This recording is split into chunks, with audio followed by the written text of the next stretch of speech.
Salut, j'espère que tu vas bien. Je te fais une vidéo, voilà, qui sera pas très longue, sur un thème qui me parle particulièrement, que j'ai envie d'aborder avec toi, parce que c'est des questions qu'on me pose beaucoup, de plus en plus, que ce soit dans les lycées auprès des jeunes, mais aussi beaucoup chez les adultes. Je sais pas pourquoi ça arrive un peu maintenant, mais c'est l'échec. Voilà, on me parle de la peur de l'échec. Et c'est un grand débat que j'ai dans pas mal de conférences, dans pas mal de rencontres. J'ai aussi beaucoup de questions là-dessus, en DM, sur les réseaux sociaux, sur comment moi je gère la pression. Parce qu'on a l'impression que dans ce monde, on n'a plus le droit à l'échec. On n'a pas le droit d'essayer sans être sûr. En gros, ça nous bloque tous un petit peu. C'est-à-dire que si t'es pas sûr de toi, que t'es pas sûr que tu vas y arriver, les trois quarts des gens, ils essayent pas. Et finalement, l'échec le plus important, c'est de ne pas essayer. Voilà. Donc, pour ceux qui ne me connaissent pas, moi je m'appelle Pascal, j'ai la chance de réaliser mes rêves. Je suis aventurier professionnel depuis pas mal d'années maintenant. Et j'ai réussi à faire mes rêves, à réaliser une partie de mes rêves, parce que je n'ai pas peur de l'échec.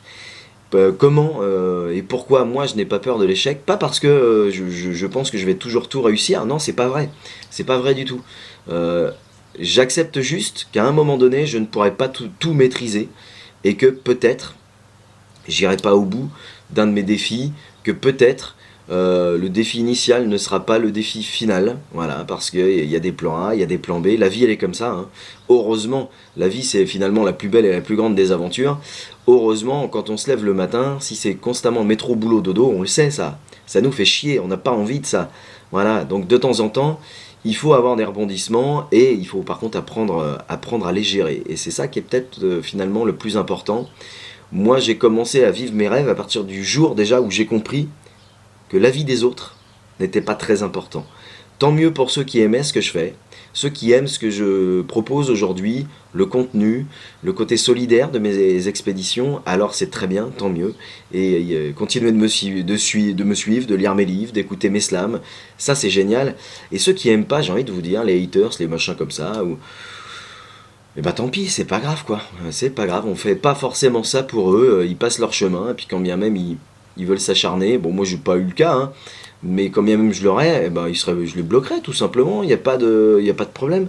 Je fais pas ça pour eux, ça ne me pose pas de soucis.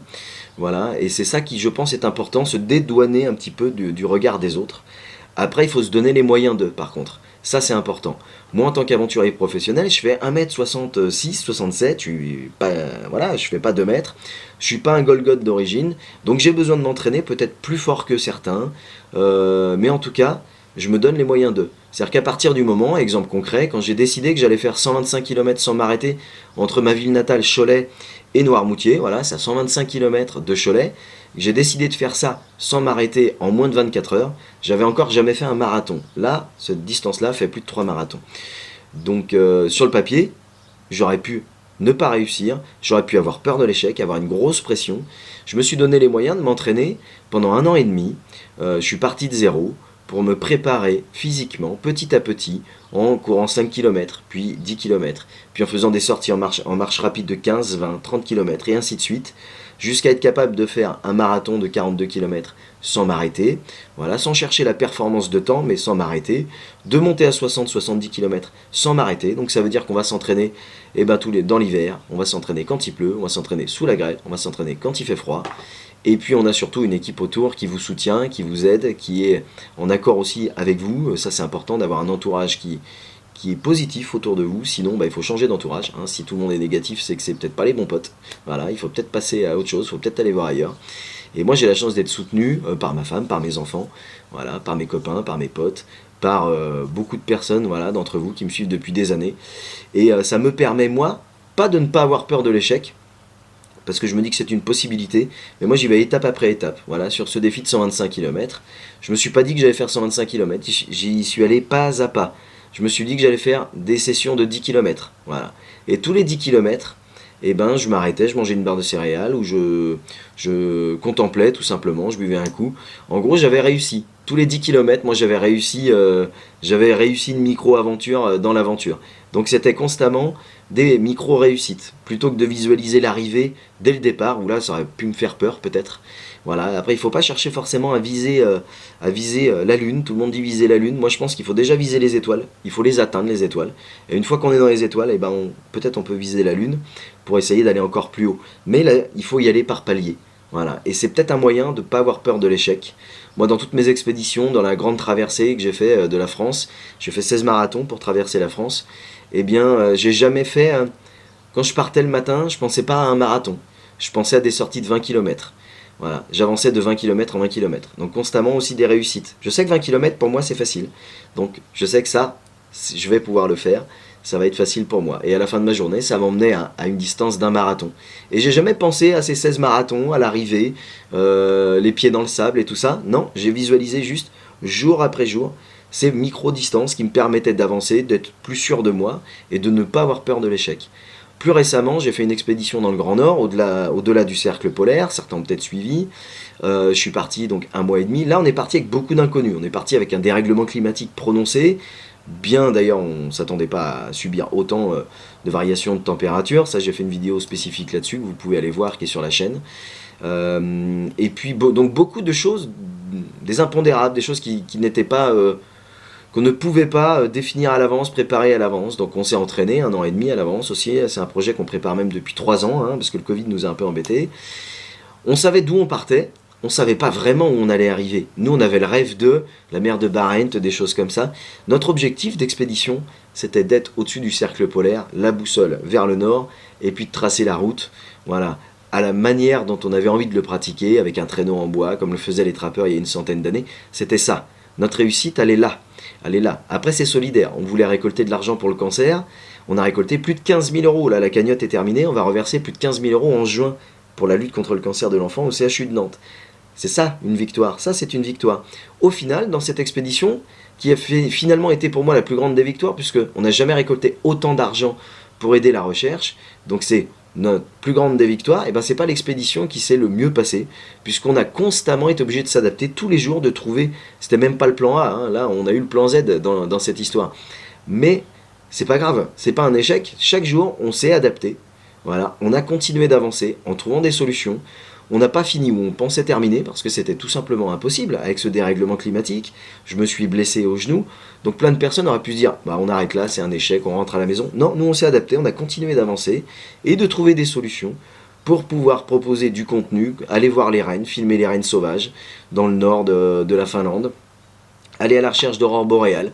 On a continué notre expédition à notre manière en s'adaptant. Et je crois que la plus belle des manières, pour ne pas avoir peur de l'échec, c'est d'accepter que tout ne se passe pas comme prévu, et puis d'essayer de prendre du recul sur les situations, et puis de trouver des solutions. Si vous avancez, que vous êtes face à un mur, et que vous savez que le mur il est là, alors en effet, ou vous décidez, il y a le mur, il est là, donc vous n'y allez pas. Comme ça, il n'y a pas d'échec puisque vous n'avez pas tenté. Par contre, si vous savez qu'il y a le mur, et que vous avez envie de le contourner, eh ben, il y a peut-être des moyens de le contourner. Peut-être qu'il va falloir passer au-dessus, peut-être qu'il va falloir passer sur le côté, mais il y a des solutions. Par contre, il faut prendre le temps de les chercher. Et pour passer au-dessus, eh ben, il faut avoir déjà préparé un plan d'attaque pour être capable de passer au-dessus de ce mur. Et pour éviter les échecs en permanence, ben, je crois que c'est ça. Il y a aussi une notion de préparation. Il n'y a rien qui ne se fait en étant assis dans son canapé, en disant demain je vais faire ci ou demain je vais faire ça. Moi, chacune de mes expéditions vont nécessiter entre 2 ans et 3 ans de préparation. Pour être sûr, peut-être, de réussir, ou en tout cas d'être fier de moi, de ne pas avoir de regrets, aucun regret, et de me dire, bah, quand bien même mon plan A ne se passe pas, mon plan ne se passe pas comme prévu, c'est pas grave, je m'adapterai puisque j'ai la condition physique, j'ai la préparation mentale et surtout j'ai le cœur gros comme ça pour récolter cet argent pour ces fondations, ces associations, mais particulièrement maintenant le laboratoire de Nantes qui s'occupe des enfants malades, voilà, du cancer. Et comment on va faire pour s'adapter si des fois le plan ne se passe pas comme prévu. Voilà, c'est ça qui est important. Parce que plus vous allez avoir peur, moins vous allez entreprendre des choses dans votre vie, et plus finalement l'échec va venir, puisque la peur prend le dessus, et quand tu as peur de ne pas réussir, tu finis vraiment par ne pas réussir.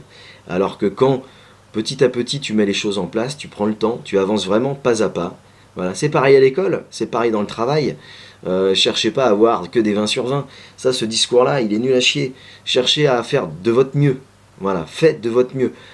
Mettez-vous en condition pour réussir. Essayez de travailler et d'apprendre du mieux que vous pouvez. Donnez le meilleur de vous-même.